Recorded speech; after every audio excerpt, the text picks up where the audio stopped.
Salutations, respected viewers. This is George from Ireland, and here I am in London on on Parliament Square, right in front of the statue of Abraham Lincoln. So he's the only American president to have his image on this square, though there are some foreign leaders who also have their statues with pride of place on this square. So who was Abraham Lincoln, just in case you don't know? Well, most famously, he was President of the United States from 1861, that March, until his decease in April 1865. So he was born in Kentucky, ironically the same state as his nemesis Jefferson Davis. So he was not from a wealthy family. He grew up in a log cabin, and the United States was unusual in being a country where someone who came from a very humble background could rise to be the head of state. His father came from Virginia, so he qualified as a lawyer early in life, and he moved to another state. He went to New Orleans at one stage. He witnessed a slave auction, which had a profound effect on him. So he decided that slavery was immoral and ought to be abolished. However, it was a state issue, he said, and not for the federal government. He wished to avoid the expansion of slavery. He said he wouldn't interfere with it where it existed. What else about him and slavery? So he'd been in the Whig Party, then he joined the Republicans when they formed in the late 1850s. There was Franklin Pierce, a singularly ineffective president, followed by James Buchanan. So slavery was the tendentious question of the day. The United States was expanding towards the Pacific. This is manifest destiny. There was already California as a state, but there were many territories in between which were not states of the United States, but aspired to be so. Should they be admitted to be slave states or free states? But a house cannot stand divided against itself, as it was said. So he sought to be elected senator for Illinois, and against Douglas he won, the Little Giant. Their famous debates there. Douglas actually got more of the popular vote, but he won more of the counties, a bit like how Trump won this time. Anyway, so he was inaugurated, but he said he would not interfere with slavery that existed. He wished to persuade slave states to abolish it for themselves. What else about Lincoln? But anyway, that wasn't happening. And he said if he could preserve the Union without freeing a single slave, he would do so.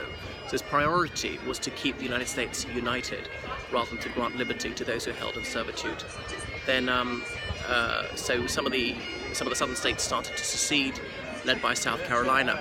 There were a lot of fire eaters down there, as in people who were zealous Confederates sought Southern independence. So these are Baker's dozen of southern states declared independence one by one, and then joined together to form the Confederate States of America. Virginia initially voted against breaking away from the Union, but on a subsequent vote voted to do so. I say 13 states, it's questionable. There are 13 stars on the Confederate battle flag, but they were also including states which didn't officially join. There were the border states which had slavery but didn't actually join the CSA, but some people from those states did fight for the Confederacy, in Kentucky, for instance. So then Lincoln was canny enough not to begin the Civil War, but there were still US Army bases in the South, and he said he would still collect taxes and imposts. So some young hotheads attacked Fort Sumter in South Carolina and shelled it for a couple of days until the fort was compelled to surrender. None of the defenders were killed, actually, but that was that. The South had started the war. The North had not attacked them.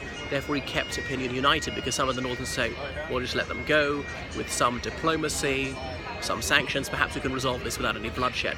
But it wasn't to be. So I shan't go through the whole of the Civil War, but it didn't go very well for the North to begin with. Now, in this country, the United Kingdom, slavery had been abolished well in the 1780s. In the colonies in 1834, though it was actually phased out over the next 4 years. So almost everyone in the United Kingdom agreed that slavery was an abomination by this stage, although racist attitudes persisted well into the 20th century. So nobody I know of agitated for help in the Confederacy. But some Confederate agents did come here, had an informal meeting with the Prime Minister. They were all to get warships fitted out here, and there was some trade was done, so the US government was irate about that. They thought there might be war. The Confederacy pinned their hopes at another superpower like France, the United Kingdom, coming in on their side. The United States was having enough trouble containing the Confederacy. If they faced another major power fighting against them, that might have led to their defeat, or at least a negotiated settlement. Outright victory for the North might not have been possible if another significant military power had come in on the side of the CSA. There's a well-known ditty of the time here in the United Kingdom saying, "Though with the North we sympathised, it must not be forgotten.